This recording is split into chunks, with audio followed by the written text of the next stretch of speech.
சில நேரங்களில் நம்ம பலன் உள்ளவர்களாக இருக்கிறோம், விசுவாசம் உள்ளவர்களாக இருக்கிறோம். ஆனால் சில நேரங்களில் நம்ம ரொம்ப வீக்காக ஆயிடுறோம், நமக்குள்ளாக அவிசுவாசம் வந்து விடுகிறது. இந்த கால வேளையில் கர்த்தர் நம்மோடு கூட பேசுகிறார். நான் உன்னை பலப்படுத்தி உனக்கு சகாயம் பண்ணுவேன். கர்த்தர் நம்மை பலப்படுத்த விரும்புகிறார்.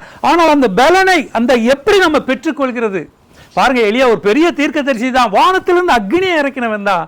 ஆனால் இசபேல் சொன்ன ஒரே வார்த்தைக்காக பயந்து ஓடி சூரச் செடியில போய் படுத்துக்கிட்டு ஆண்டவரே என் பிராணனை எடுத்துக்கொள்ளும் என்று சொல்கிறான். அப்போ தேவதூதன் வந்து அவனுக்கு போஜனம் கொடுக்கிறான். அவன் அதை சாப்பிட்டுட்டு படுத்து தூங்கிக் கொள்கிறான். மறுபடியும் அடுத்த நாள் தேவதூதன் தட்டி எழுப்பி மறுபடியும் போஜனத்தை கொடுக்கிறான். மறுபடியும் என்ன செய்கிறான்? அவன் எழும்பி நடக்கிறான்.